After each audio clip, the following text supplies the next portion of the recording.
Hello साथीहरू, आज हाम्रो टपिक हो विश्वको इतिहास।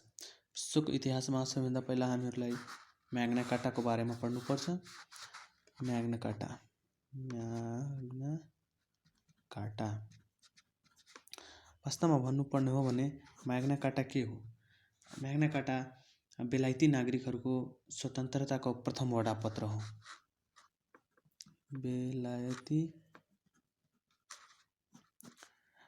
नागरिकहरूको स्वतन्त्रताको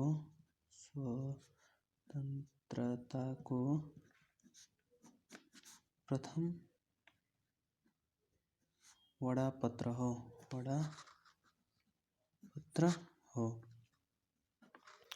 बेलायती नागरिकहरूको स्वतन्त्रताको प्रथम वडापत्र हो वा म्याग्ना कार्टा बेलायती नागरिकहरूको नागरिक अधिकारको प्रत्याभूति गर्ने प्रथम लिखित दस्तावेज हो र म्याग्ना कार्टालाई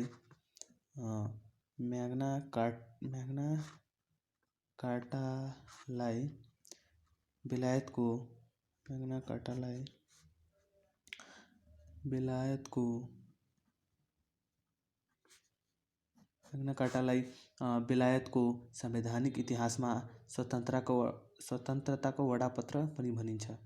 म्याग्ना कार्टालाई विश्वमा मानव अधिकारको प्रथम दस्तावेज पनि भनिन्छ। म्याग्ना कार्टालाई बेलायतमा वा विश्वमा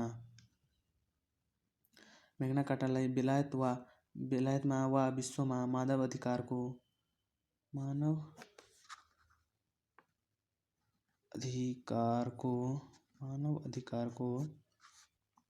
प्रथम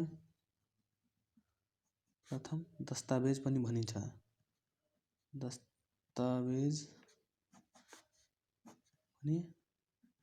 भनिन्छ। र म्याग्ना कार्टालाई Bible of the English constitution भनेर पनि भनिन्छ। म्याग्ना कार्टाको इङ्ग्लिस नेम चाहिँ Bible of the English constitution भनेर पनि भनिन्छ र म्याग्ना कार्टाको original English name article of the barons हो। पहिला Bible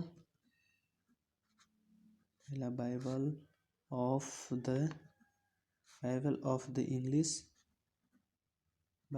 English constitution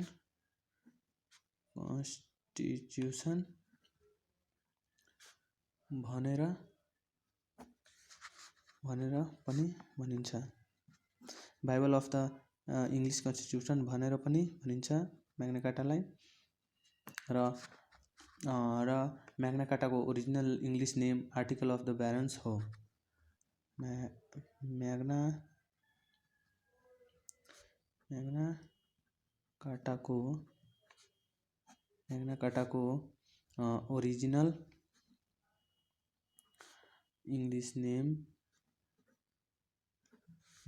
original English name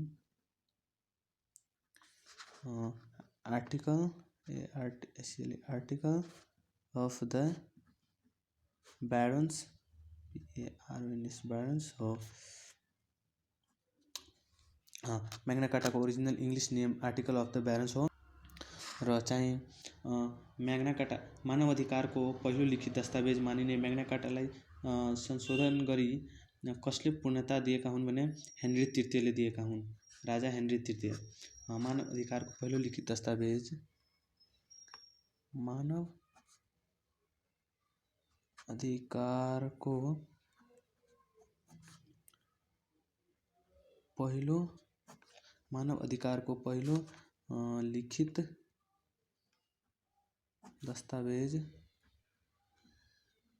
मानव अधिकारको पहिलो लिखित दस्तावेज मानिने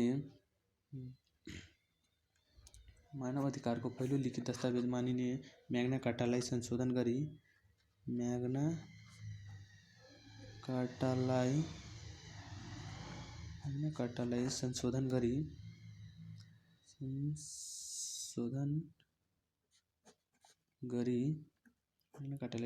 गरी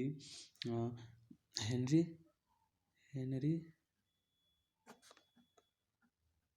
तृतीयले पूर्णता दिएका हुन्। पूर्णता दिएका हुन्। एकचोटि अझै पढ्ने हामी सुरुदेखि। मानव अधिकारको पहिलो लिखित दस्तावेज मानिने म्याग्ना कार्टालाई संशोधन गरी हेनरी तृतीयले पूर्णता दिएका हुन् र म्याग्ना कार्टाले बेलायतमा संवैधानिक सरकारको सुरुवात गरेको छ। म्याग्ना कार्टाले बेलायतमा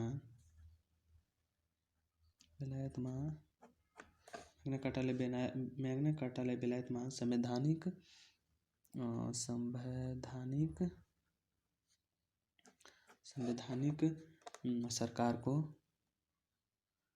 सरकारको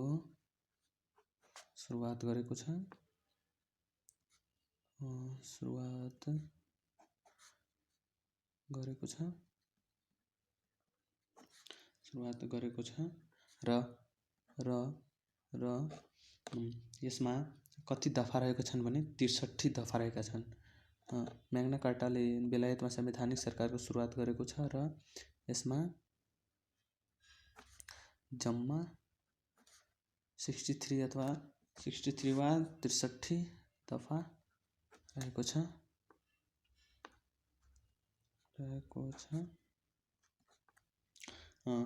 जम्मा 63 दफा यसमा रहेको छ म्याग्ना कार्टामा।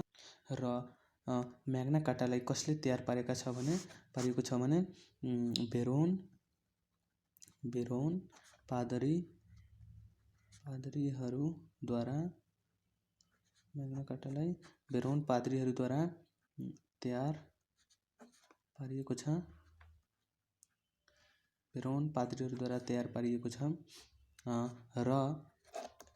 र म्याग्ना कार्टा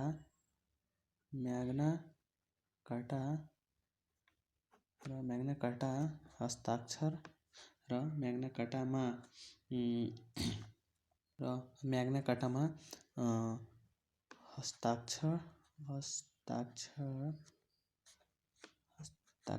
गरिएको ठाउँ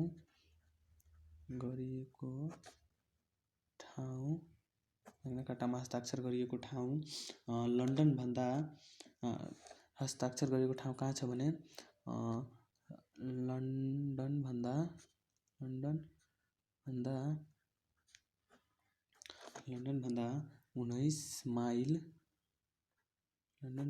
19 माइल टाढाको रनिमेड नामक गाउँ हो। रनिमेड नामक गाउँ हो।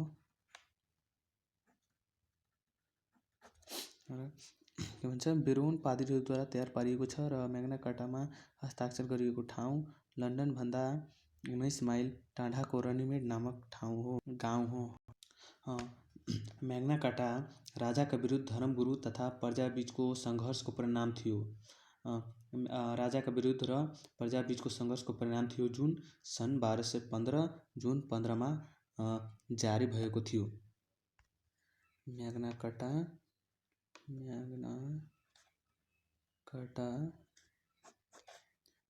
राजाका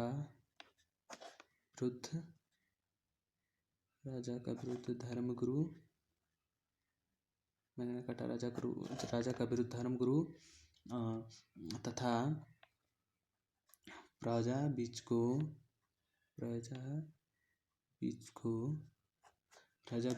सङ्घर्षको परिणाम थियो। जुन सन् 1215 जुन 15 मा जारी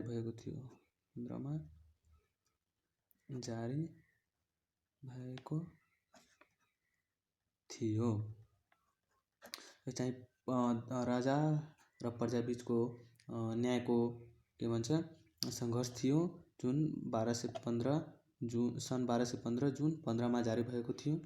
र म्याग्ना कार्टाका लेखक को थिए भने स्टेफन लाङटन थिए। म्याग्ना कार्टाका लेखक स्टीफन लाङटन थिए। म्याग्ना कार्टाका लेखक स्टीफन लाङटन थिए। र चाहिँ म्याग्ना कार्टाको धारा 54मा राजाका मन्त्रीहरू र कर्मचारीहरूले कानुन जान्नु र मान्नुपर्छ भनिएको हो। म्याग्ना कार्टाको धारा 54, म्याग्ना कार्टाको धारा 54मा म्याग्ना कार्टाको धारा 54मा राजाका मन्त्रीहरू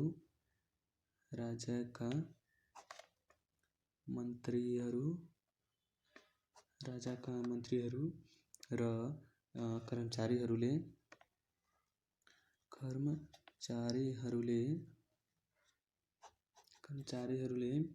कानुन जान्नु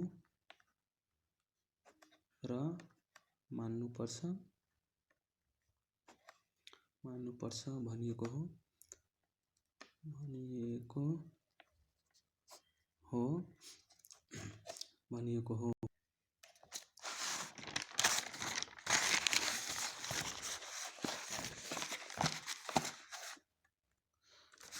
अब हामी पढ्नेछौँ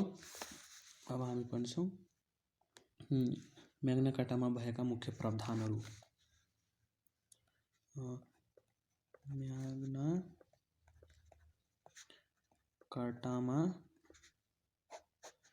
भएका मुख्य प्रावधानहरू।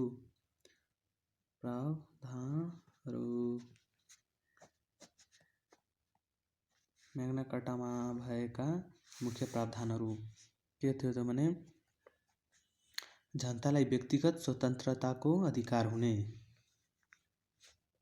जनतालाई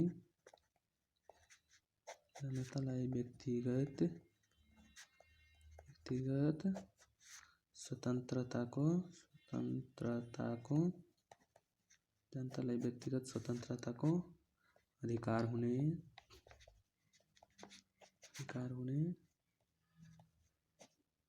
हरेक जनतालाई आफ्नो व्यक्तिगत स्वतन्त्रताको अधिकार हुने।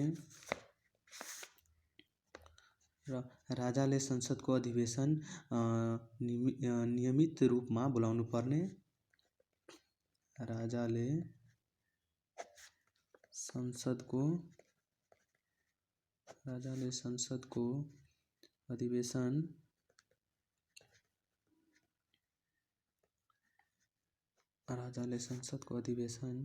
नियमित रूपमा बोलाउनु पर्ने।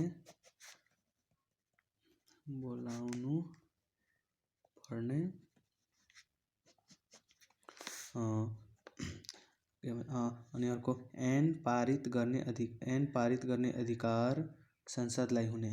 ऐन पारित गर्ने अधिकार संसदलाई हुने। ऐन पारित गर्ने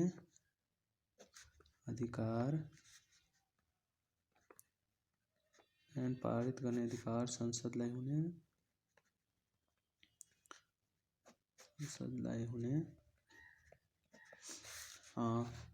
संसदको स्वीकृति बिना राजाले कुनै पनि प्रकारको कर उठाउन नपाउने।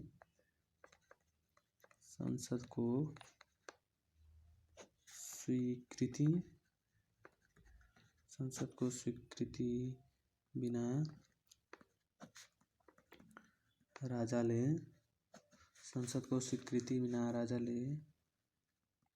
कुनै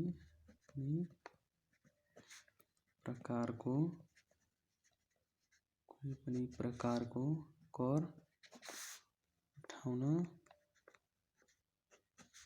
नपाउने। अनि चाहिँ अर्को जनतालाई व्यक्तिगत सम्पत्तिको अधिकार हुने,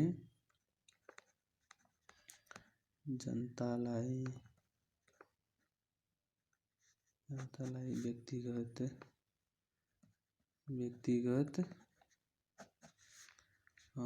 सम्पत्तिको अधिकार हुने,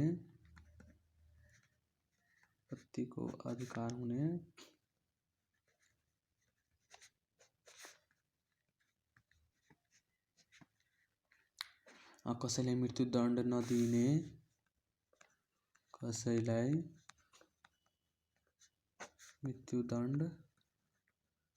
मृत्युदण्ड नदिने,